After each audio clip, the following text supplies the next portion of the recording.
काही लोक ना एक ट्रिक वापरतात. त्यांना स्वतःचा मुद्दा पुढ्यातल्या व्यक्तीला पटवून द्यायचा असतो की त्यांना पुढच्या व्यक्तीबद्दल काय वाटतं. पण मनात भीती असते की कदाचित पुढ्यातली व्यक्ती त्यांच्याबद्दल गैरसमज करून घेईल, रिलेशन तुटेल. मग अशा वेळी ती व्यक्ती काय करते? स्वतःचं म्हणणं पटवून देण्यासाठी कुठल्या तरी तिसऱ्या व्यक्तीचं नाव पुढे करते की तुला ती व्यक्ती असं म्हणत होती. आणि अशावेळी काय होतं, तिचं बोलणं त्या पुढ्यातल्या व्यक्तीला पटो अगर नको पटू देत, पण त्या तिसऱ्या व्यक्तीबद्दल त्या व्यक्तीच्या मनात गैरसमज निर्माण होतात आणि ती निगेटिव्हिटी त्या तिसऱ्या व्यक्तीच्या आयुष्यालाही डिस्टर्ब करते. पण जेव्हा तुम्ही हे असं करत असता तेव्हा तुम्ही लक्षात घ्या की असं निगेटिव्ह बोलून एकमेकांबद्दल गैरसमज पसरून तुम्ही तुमच्या आयुष्यातला बुधग्रह खराब करून घेता. बुधग्रह हा तुमच्या बुद्धीचा कारक आहे, तुमच्या वाचेचा कारक आहे, तसंच तुमची फायनान्शियल कंडिशनचाही कारक आहे. तो तुम्हाला पैसा देतो, तुमच्या आयुष्यात सुख समृद्धी देतो.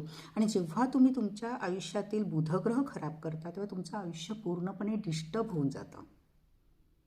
आपल्या शरीरातील प्रत्येक अवयव हा कुठल्या ना कुठल्या ग्रहाला समर्पित आहे. त्या अवयवाशी निगडीत जे काही प्रॉब्लेम्स आहेत, जे काही ब्लेसिंग्स आहेत, ते ब्लेसिंग्स तुमच्या त्या ग्रहाला निगेटिव्ह किंवा पॉझिटिव्ह तुमच्या आयुष्यात करत असतात. त्यामुळे जेव्हा तुम्ही एखाद्या व्यक्तीला गैरसमज पसरवता, एखाद्या व्यक्तीबद्दल काहीतरी निगेटिव्हिटी पसरवता, त्यावेळी काय होतं की हा बुधग्रह डिस्टर्ब झाल्यामुळे तुम्ही भलेही कितीही रिमेडीज करा, कितीही काही करा, कितीही देवदेव करा, तो ग्रह नीट होत नाही. कारण त्या ग्रहाचं स्थान हे तुमचं वाचेचं स्थान आहे आणि त्या वाचेमार्फत तुम्ही एखाद्या व्यक्तीबद्दल किंवा भलेही तुमच्या आयुष्याबद्दल, दुसऱ्याच्या आयुष्याबद्दल जे निगेटिव्ह बोलता त्यामुळे तुमची ती वाचा डिस्टर्ब झालेली असते आणि तो बुधग्रह खराब झालेला असतो.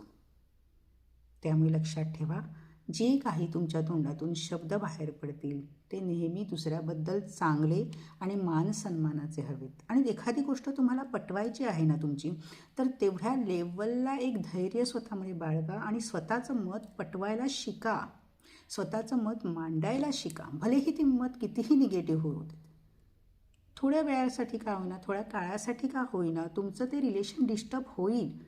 पण जर तुम्ही खरं सच्च्या मनाचे असाल तर ते नंतर रिलेशन इतकं पक्कं होऊन जाईल की कुणीही तोडू शकणार नाही. आणि दुसरी गोष्ट, तुम्ही तुमचं मत नीट मांडल्यामुळे, तो एक स्वाभिमानीपणा, तो धैर्य दाखवल्यामुळे तुमच्या पत्रिकेतील सर्व ग्रहही नीट बसतील. So do it.